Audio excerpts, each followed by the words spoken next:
Thank you to the sponsor of this video, LEGACYBOX. Back in the 1950s and 1960s, cars had style. They came in colors. Real colors like turquoise, bright red, and pink. And they came with tail fins that made them look like they could take flight. The tail fins era of automobile styling peaked between 1955 and 1961. Over that time, tail fins grew ever bigger and glitzier, as seen in the 1959 Cadillac Eldorado, which featured oversized space-age fins. But all trends must pass, and by the 1970s, the futuristic jet-like fins had largely been phased out of car models.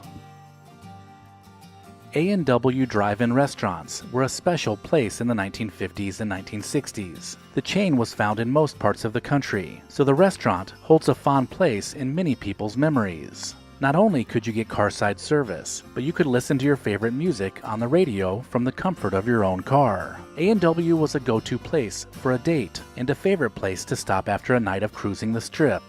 Who remembers when A&W was the first to serve up a bacon cheeseburger in 1963? In 1974, with gas prices high and inflation running rampant, McDonald's introduced us to a new jingle that made us want to buy a Big Mac. 2 all beef patties, special sauce, lettuce, cheese, pickles, onions, and a sesame seed bun. 2 whole... Well, what was that word again? 2 all beef patties, special sauce, lettuce, cheese, pickles, onions, and a sesame seed bun. Lettuce, cheese, pickles, onions, lettuce, cheese, pickles, oh, what am I saying? The catchy tune suggested you were getting a whole lot of food for a low price, and it also became a challenge that had everyone repeating it to see if they could do it without messing up.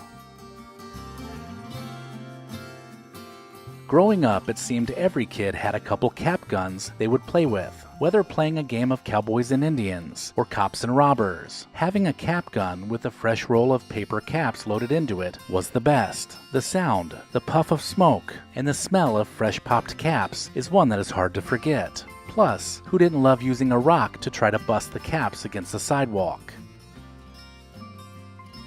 After school, teenagers during the late 1960s would often rush home in order to catch the latest episode of Dark Shadows. The gothic soap opera gained popularity over its 5-year run, so much so they also made 2 TV movies, a record album, and an assortment of books and comics. The daytime soap had become a phenomenon, and teenagers couldn't get enough of it.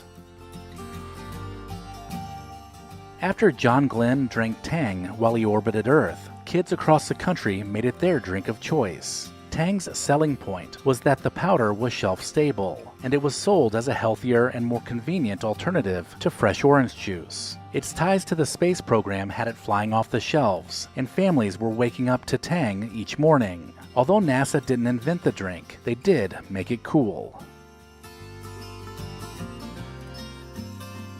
What are the chances you remember when mail was delivered twice per day? Mail carriers used to walk 20 miles or more per day, and you would receive both morning and afternoon delivery. This practice ended in many places during the 1950s, but for some cities it continued through the 1970s. It's pretty amazing that a mail carrier used to lug around a 50-pound bag of mail in the morning, and then have to do it all over again in the afternoon, just so we could get our mail. It also speaks to the volume of mail that was being moved back then.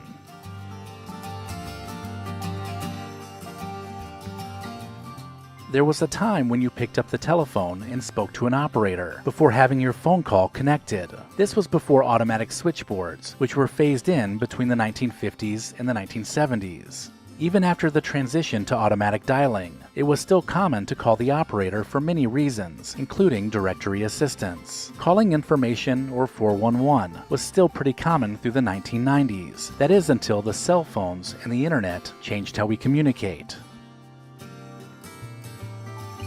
Remember when both teenage girls and boys wore bracelets back in the day? Girls had their sterling silver charm bracelets that represented everything about them, and they jangled every time they moved their arm. It was a status symbol, and having a ton of charms on your bracelet meant that you had an interesting life. Boys chose to wear POW bracelets to show support for the soldiers in Vietnam during the 1970s. The bracelets were engraved with the name, rank, and date of capture of a prisoner of war, or someone missing in action. And you couldn't stop wearing it until your soldier was released or accounted for. If you were of driving age during the 1970s, you certainly will remember the scarcity of gas during that time. Some gas stations ran out of gas, while others had long lines of cars waiting to fill up. The gas crisis, which started in 1973, caused prices to skyrocket and led to some stations posting flags outside, green if they had gas, red if they didn't, and yellow if they were rationing. Some stations limited how much each customer could buy, while others used odd-even rationing, which meant if the last digit of a car's license plate was odd, it could only fill up on odd-numbered days. The 1970s also introduced us to a new kind of hero in the form of the Daredevil, Evel Knievel. His bravado and miraculous resilience mesmerized kids, and so it's not surprising that makeshift ramps were constructed on sidewalks across the country during this time. Young boys, in an effort to be like Knievel, would show off by having friends lay down in front of the ramp so they could jump over them on their bike. It was a time when kids weren't afraid to get hurt, and they were always coming up with creative ways to fill the day. Did you ever play with any of these popular toys?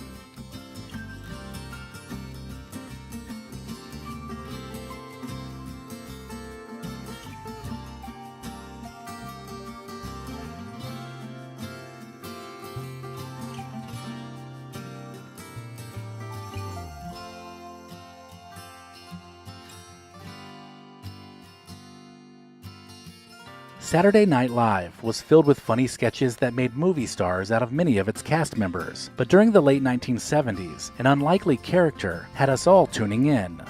Mr. Bill was a Play-Doh figure that always found himself in a dangerous situation that would eventually lead to him being crushed or dismembered at the hands of Sluggo or Mr. Hands. The Mr. Bill Show lasted until 1981 on SNL, and the final scene has him being crushed by a California fault line that opens up.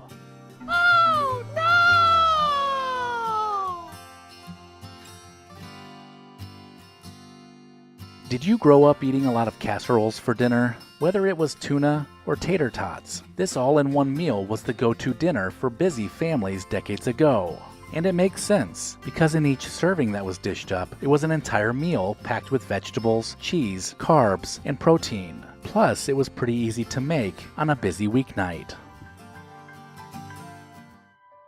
A Letterman jacket or Letterman sweater was all the rage with teenage boys in the 1950s and 1960s. Traditionally, the jackets had an outer layer made of wool or leather and displayed the athlete's name, a varsity letter, and usually the school's mascot. The jacket was considered a status symbol, and they were worn mainly by the top athletes on the football or basketball teams. Letterman sweaters and jackets were also commonly worn by girls too, and it announced to others that their boyfriend was an athlete. Students still do occasionally wear Letterman jackets, but the popularity has worn off, and the sweater trend has all but disappeared. If you sported a varsity letter in the 1950s, you were the real deal. Like every decade, the 1960s had their fair share of popular hairstyles for girls. There was the beehive, worn by the Supremes, the short pixie cut, like Audrey Hepburn, the flipped bob style worn by First Lady Jackie Kennedy, and the bouffant style sported by bombshells everywhere. The 1960s saw hair trends change drastically as the decade wore on, and those high-maintenance hairdos were traded in for long and natural looks in the form of afros and hippie hair. How many of you had a Blacklight in your bedroom? Well, if you did, then you probably had some Blacklight posters hanging on the wall. Although Blacklight was mainly used for detection of counterfeit money and diagnosing leaks in refrigerators, it also found a more entertaining use. Teenagers couldn't get enough of the posters printed with special inks that, when exposed to ultraviolet light, caused them to glow. In the 1960s, between the widespread use of psychedelic drugs and the Beatles' Sgt. Pepper's Lonely Hearts Club Band, people really went crazy for the glowing posters. There was a period of time where kids and adults alike couldn't get enough of watching spy shows on TV. The James Bond film, Dr. No, kicked off the spy craze, and countless TV shows followed. The Man from U.N.C.L., Get Smart, and Mission Impossible were just a few, and the growing Cold War tensions fueled the public's appetite for espionage. The TV was quickly teeming with globe-trotting government spies that were surrounded by beautiful girls, high-tech gadgets, and fast cars, which explains why the genre was so entertaining. This is a bizarre one, but in the 1970s, people were hooked onto something called Erhard Seminars Training, or EST. This was a therapy that involved having someone verbally abuse you in order to help you feel better. Theoretically, it seemed to work, and what started out as small sessions in living rooms became huge gatherings in hotel ballrooms, because it became such a popular form of therapy. There were books and seminars, and a cult-like following formed around it, but by 1984, the trend had all but fizzled out.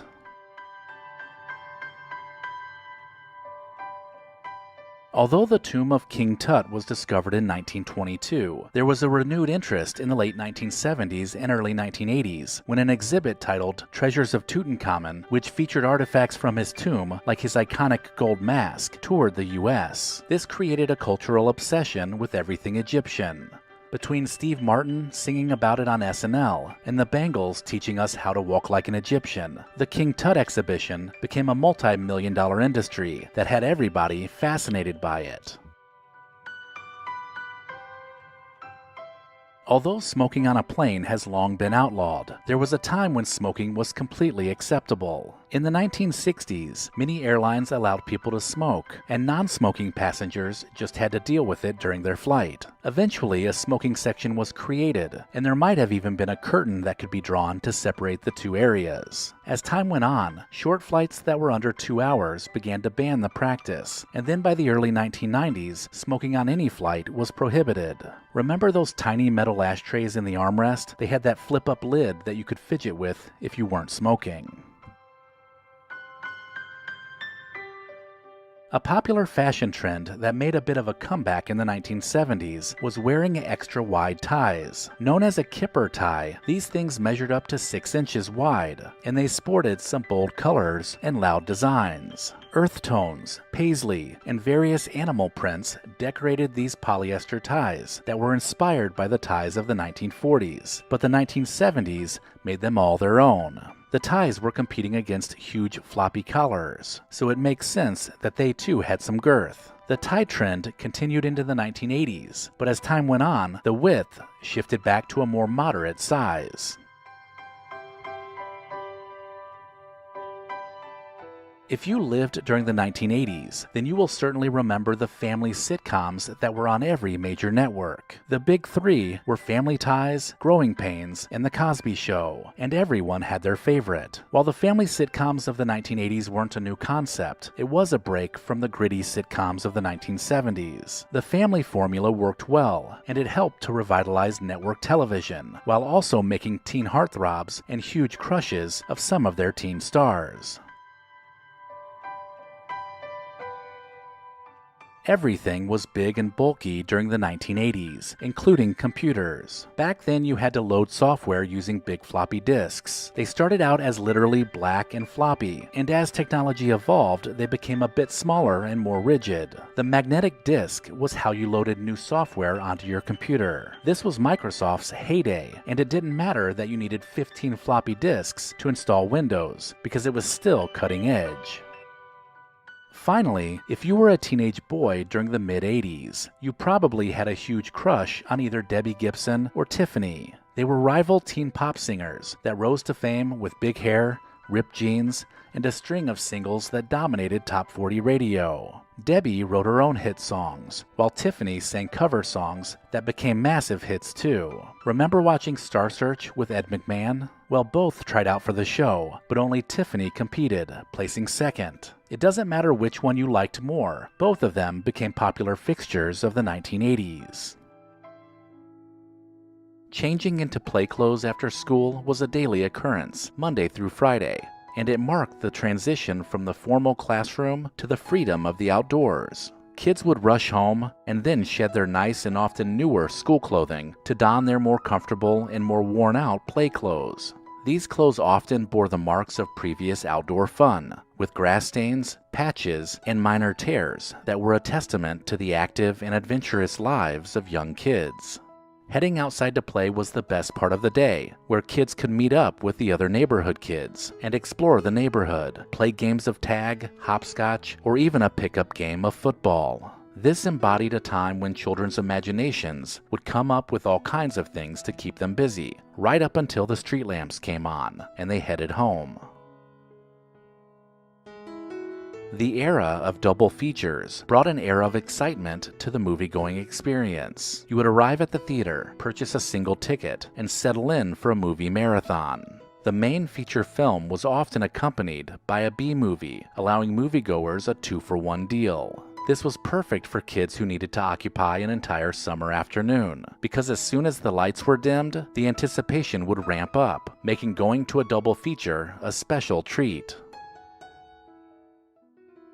Remember when we would buy blank VHS tapes to record our favorite shows? All of them seemed to have this bright and wild artwork on the cardboard sleeves. Blank VHS tapes made it easy to curate a personal collection of favorite shows and movies, and we would store them in wood panel drawers close by the VCR. It was common to record and then re-record on these tapes over and over again. The labels would often have titles crossed out and new ones written showing the new name of whatever was recorded.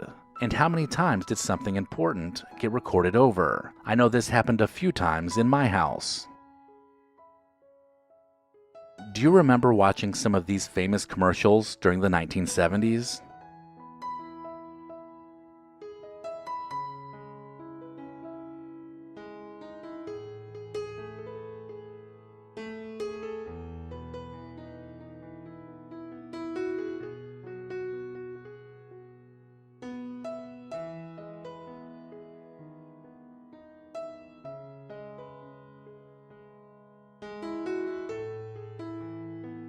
Breyer's Viennetta cake was a culinary pinnacle during the 1980s and 1990s. This ice cream cake, with touches of crackling chocolate flavor, brought an air of sophistication to dessert time. Although I'm not even sure I ever had a piece of the cake, I know that I wished I had.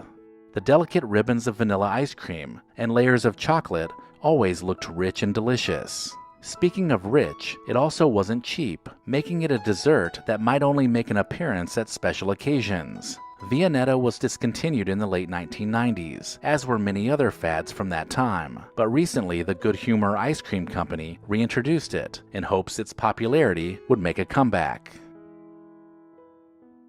Unwrapping a piece of red, white, and blue Bazooka Joe bubblegum was a small but delightful treat.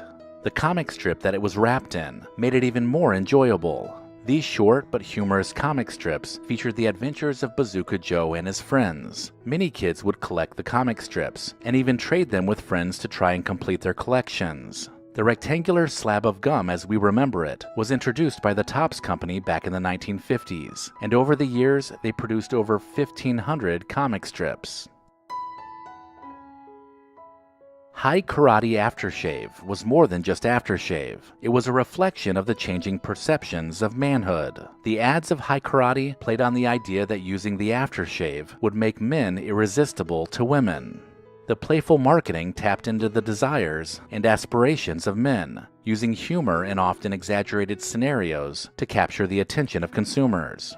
The budget-friendly High Karate became a symbol of the 1970s, and the funny ads of men using self-defense to fend off women made it even more popular. Microfiche machines were once essential tools for accessing older information before the digital age. Libraries mainly housed collections of microfiche that held a trove of historical documents, newspapers, and academic journals in a very small format that made cataloging and storing much easier. Researchers, students, and the just plain curious would spend hours navigating through rolls of microfiche, adjusting the machine's focus to read small print in hopes you could find what you were looking for. Do you remember these posters that teens had pinned to their walls?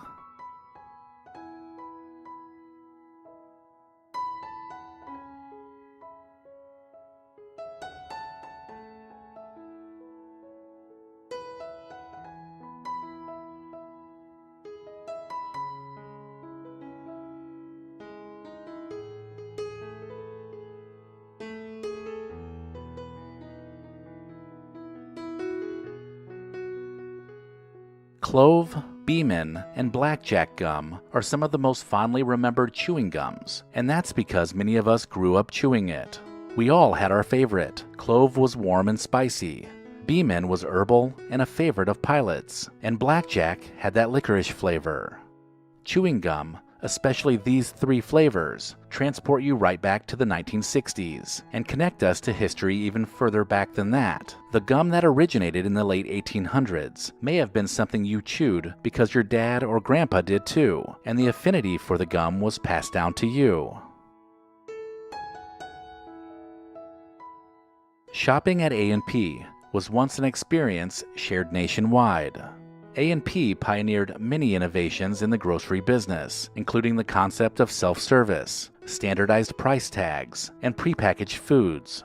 Walking into an A&P and smelling the freshly ground 8 o'clock coffee from the grinders that were near the checkouts was unmistakable. If you were a lucky kid, you may have even been able to help grind the coffee. The grocery store became a hub where families would make weekly trips to pick up groceries. Walking the aisles, hearing that soft music play in the background, and smelling that coffee bean aroma made A&P a special memory for many who were able to experience it. There was once a time when our television sets were colossal pieces of furniture, and nothing like the sleek screens we have hanging on the wall today. When we had problems with the thing working, we would call up a TV repairman to diagnose and fix our TV, so we could get back to enjoying our evening programs. They were skilled electronics professionals and would show up at your doorstep, armed with a toolbox and a wealth of knowledge. They'd tinker with the vacuum tubes, fix some connections with their soldering iron, and then adjust the antennas before restoring our beloved TV to its former glory. This was a time when TVs were an expensive purchase for a family, so repairing it was much more common than just throwing it out and getting a new one. Remember the simple pastime of making long chains out of gum wrappers? This seemingly mundane activity was a creative way to recycle the wrappers after chewing your favorite gum brand. You would carefully fold and link the gum wrappers to create these colorful chains, some of which were super long. You could also turn the chains into things like bracelets, necklaces, and even earrings. Needless to say, this makeshift craft kept many young girls busy, chewing gum and chaining the wrappers together. Another endearing childhood trend was all about having good luck. A lucky rabbit's foot was the way that many kids made their own luck decades ago. These colorful fuzzy charms, often made from faux fur, were believed to bring you good luck if you had them hanging off your backpack or on a keychain. The idea that these rabbit feet held magical powers might have been pure superstition, but they were cherished possessions for many young people, enough so that some had built up a collection of the furry feet.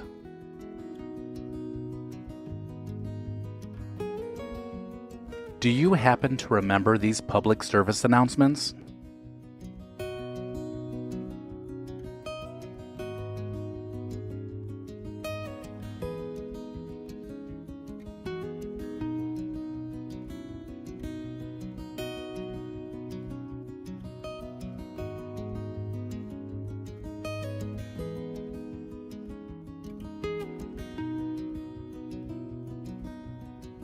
A trip to the grocery store with Mom was usually made better by a stop at the Brock's Pick-a-Mix candy bins. As you strolled patiently through the aisles, the candies would draw you in, with their rows upon rows of colorful, sugary delights, just waiting for you to shovel them into a bag. Picking the perfect mix of candies meant balancing variety with your love for your favorite flavors. The square caramels, twisted royals, smooth taffy, gummy goodies, and assortment of hard candy meant there was something for everybody, including your parents, who would make sure you grabbed something for them too. For young readers, there was nothing better than the thrilling adventures of the Hardy Boys or Nancy Drew. These young detectives were the heroes of countless mysteries that kept us engrossed for hours on end.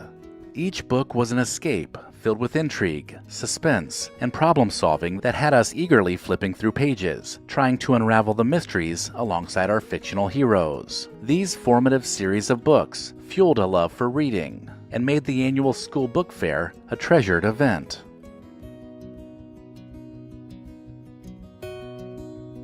Cereal boxes once offered kids all sorts of amazing toys and trinkets, just for their loyalty. But who remembers when they came with record albums on the back? The instructions were simple: cut on the dotted line, punch out the hole in the middle, and then place it on a record player. These cereal box records were sometimes hard to get to play, but it didn't stop us from trying. Popular songs from the Jackson 5, the Monkees, and Bobby Sherman could be found on the back of cereals like Honeycombs or Sugar Crisp, and the promotion managed to fuse together two of our favorite childhood joys. When it came to grooming one's hair, especially during the 1950s and 1960s, Brylcreem was what young men reached for. The slick back and sophisticated look was in, and a tube of Brylcreem made you look like a young Dick Clark with shiny and smart hair. Who could forget that famous slogan, "A little dab'll do ya"? This was a time when personal grooming meant using timeless products like Brylcreem, leaving you with perfectly styled hair that could rival the most famous movie star. It was about looking sharp and feeling confident, one hairdo at a time. Who remembers these old cereal brands?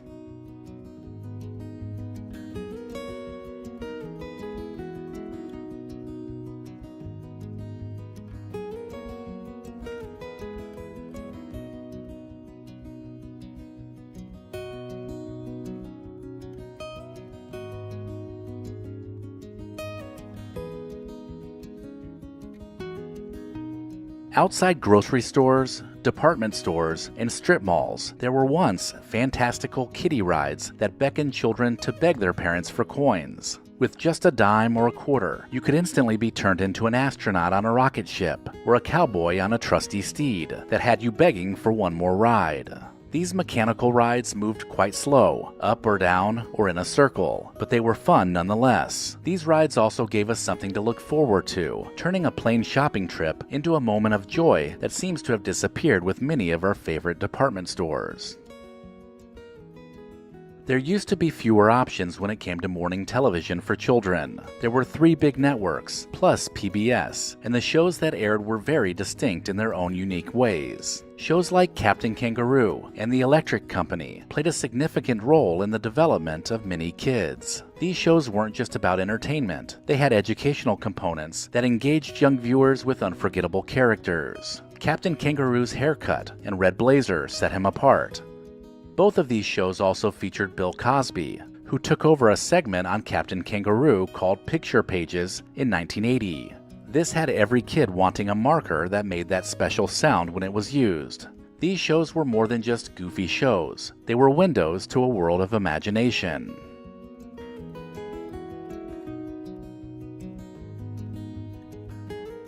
We discussed TV repair earlier, but there was some TV maintenance that we could take care of ourselves. Remember the vacuum tubes that would need testing and occasional replacement? A trip to the nearest drugstore or hardware store is where you would find a testing station, and you could pick up replacement tubes as well. For a kid tagging along with Dad on a Saturday morning, it was exciting and a bit like conducting a mini science experiment. Plus, the picture on your TV would be back to looking clear again.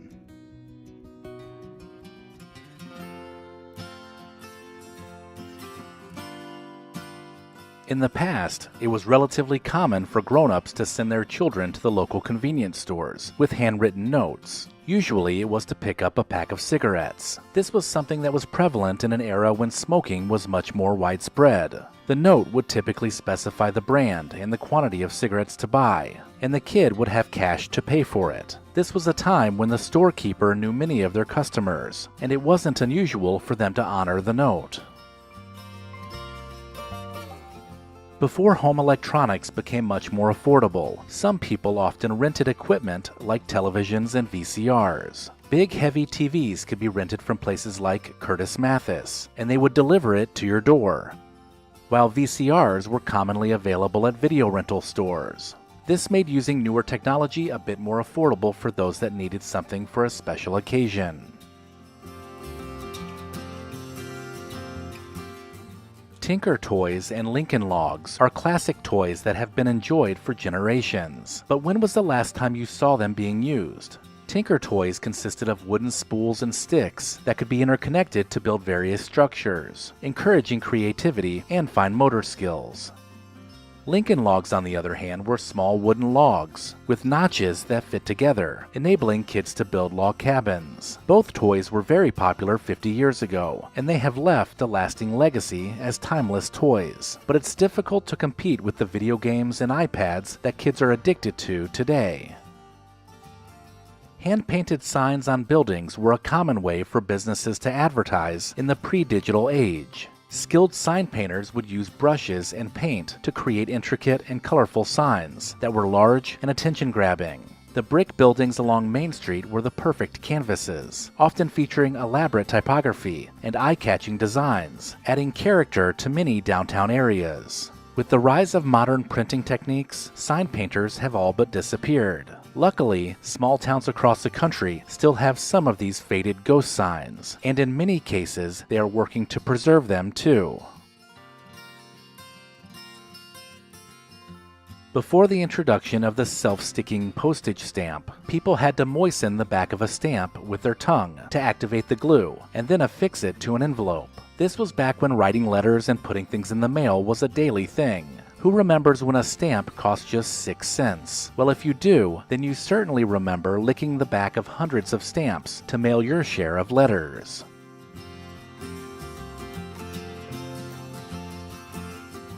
Cigarette vending machines were once a typical thing you might find in a bar or restaurant. It was all about convenience, and these machines allowed people to buy a pack of cigarettes in places where there tended to be more smoking. So for the chain smoker who spent a lot of time at these gathering spots, they were cherished machines. Since then, cigarette vending machines have largely disappeared from the American commercial landscape. Avon is still a well-known cosmetics company, but there was a time when selling Avon meant going door to door. Women, often referred to as Avon ladies, would make their way around the neighborhoods building a clientele of friends and neighbors who swore by Avon products. For many women, this gave them flexibility when it came to working and raising a family. The Avon lady pitch was important, so when they would visit a home, the products would always be demonstrated. From makeup to household products, Avon built a loyal customer base by selling their products door to door.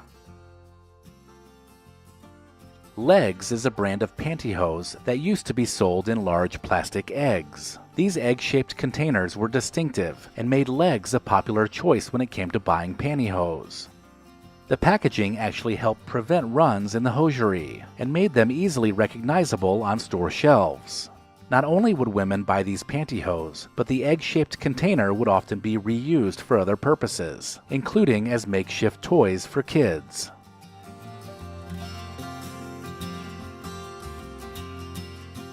Do you remember watching some of these old game shows on daytime TV?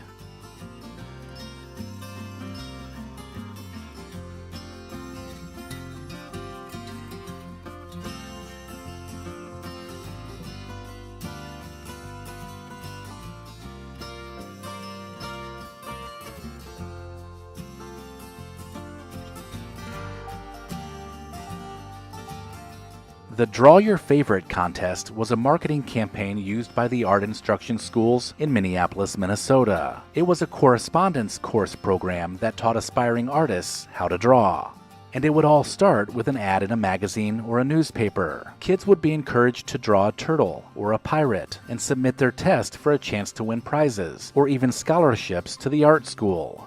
For a kid, these ads were always tempting because many of us grew up reading comics and seeing cartoons that made being an artist seem like the perfect job. Raggedy Ann and Andy were dolls created to accompany a series of books in the 1920s. The beloved dolls became staples in pretty much every kid's room during the middle part of the century. The dolls had red yarn for hair, stitched faces, and simple clothing, and the dolls showed up in books and on television, making them popular with children. Raggedy Ann and Andy became an enduring icon of childhood, making them not only keepsakes, but also highly collectible.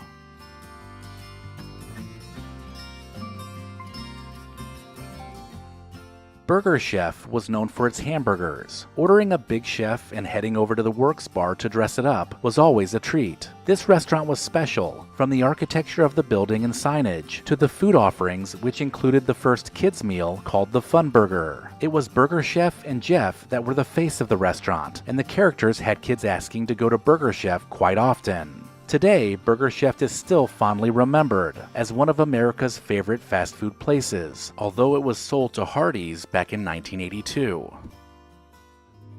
Remember the mesmerizing swirls of color inside those glass marbles you used to collect? These were more than just toys. They were miniature works of art. Whether you were playing a game of ringer or Chinese checkers, a game of marbles brought your friends together for some fun. Each marble was unique. Some had cat's eyes, others had swirls, and some even had flecks of glitter inside. Collecting these marbles was a hobby in itself, and kids would often trade them to get their favorite designs and fill out their collection. Brightly colored hard candy seemed to be in just about every house you went into back in the day. I'm sure your grandma always kept her candy dish filled for when she had little visitors. I was partial to the bullseye peppermints with the classic red and white swirl, but occasionally there might be fruit-flavored ones, like the kind that came wrapped like a strawberry. Granddad always preferred the coffee or smooth caramel flavors, and it was always a real treat to indulge in countless trips to that candy dish, especially when you found it restocked with new candy. Pippi Longstocking books were a staple for many young girls growing up. The series was created by Swedish author Astrid Lindgren, and Pippi was a girl who lived by the beat of her own drum. With her red pigtails, unmatched strength, and quirky sense of adventure, she became a beloved character worldwide. Pippi lived with her horse and pet monkey, Mr. Nielsen, and she always had a knack for turning the mundane into the magical. These books not only entertained us, but showed young people the value of independence, kindness, and using your imagination.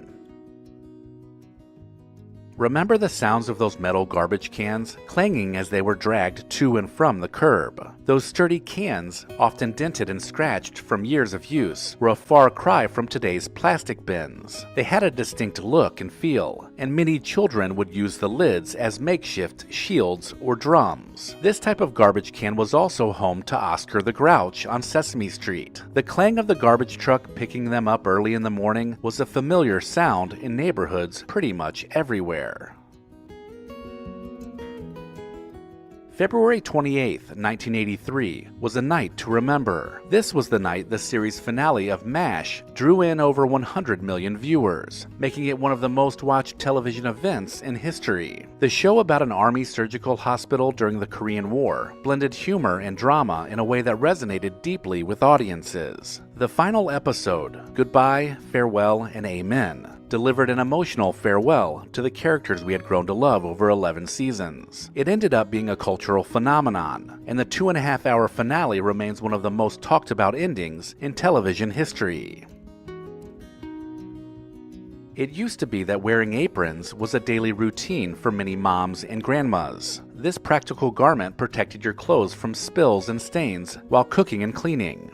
But these aprons were more than just functional. They were often filled with special patterns and designs that reflected the personality of the cook. Some were even passed down through generations, becoming cherished family heirlooms. The sight of a loved one wearing an apron often brings back memories of Mom and the comforting warmth of her kitchen. Back when just about everybody smoked, beanbag ashtrays were a common sight around the house. These ashtrays were designed to be spill-proof, with a weighted base that kept them stable on any surface, including the dashboard of a car. They also came in various colors and designs, making them somewhat match your kitchen or living room style. Beyond their practical use, these unique ashtrays were also a reflection of the time, and for some of us, just the sight of one of these brings back that familiar smell of stale cigarette smoke. Mother-daughter dresses were a common trend decades ago. Seeing moms and their little girls in matching outfits was not only adorable, but also a wonderful way to celebrate the bond between them. This was also a time when dresses weren't just purchased off the rack, but moms might have spent hours using a sewing machine to hand make the special dresses. Oftentimes, these dresses were for special occasions, and one thing's for sure, a matching mother and daughter called for taking pictures. So these lasting memories can probably be found in your old photographs. Who could forget the Battle of the Network Stars? This fun, competitive show pitted TV stars against each other in various athletic events during the late 1970s to the mid-1980s. It featured celebrities from the three big networks of ABC, CBS, and NBC, competing in things like tug-of-war, obstacle courses, and swimming races. Howard Cosell was the host, and the show gave us a unique chance to see some of our favorite TV actors outside of their scripted roles, displaying a bit of athleticism and competitive spirit. Hawaiian Punch, which came in a giant tin can, was a popular drink of choice for kids in the 1970s. That sweet, fruity drink was the go-to drink for parties, picnics, and even family gatherings. And the most memorable part was just opening the can. We called it a church key, and hooking it over the lip of the big can of Hawaiian Punch, and then punching a triangle hole into the top was an event in itself. I can still remember the sound of the tab popping through, and that meant we were all about to be enjoying a big glass of room temperature tropical punch. Do you remember the Tidy Bowl Man? He was one of the familiar characters found in TV commercials promoting the toilet bowl cleaner. The miniature man would stand in his boat inside the toilet tank and explain how Tidy Bowl was so easy to use and how it made cleaning the toilet a breeze. And this was all because of the magic blue liquid. The commercials assured us that our toilets would stay clean and fresh with every flush, thanks to the dedicated Tidy Bowl man who lived inside. High-back wicker rattan chairs were all the rage in the 1970s. These stylish chairs often had intricate woven patterns, and they were perfect for relaxing. The wicker added a touch of bohemian flair to any room, and was a common sight in living rooms, sunrooms, and even bedrooms. The natural rattan materials and their unique design made them a classic look for any space, and if you didn't have a high-back chair, you may have had other pieces of wicker furniture around your house. Filling up your gas tank decades ago meant that you may have had to flip down the license plate to find the gas cap. This was a clever design feature in many older cars, and it was even used as a bit in the classic comedy National Lampoon's Vacation. The license plate feature was especially popular in cars from the 1950s through the 1970s, and it created a sense of hidden functionality. This is a feature that car enthusiasts today still appreciate, most likely because they once had a car with that flip-down license plate.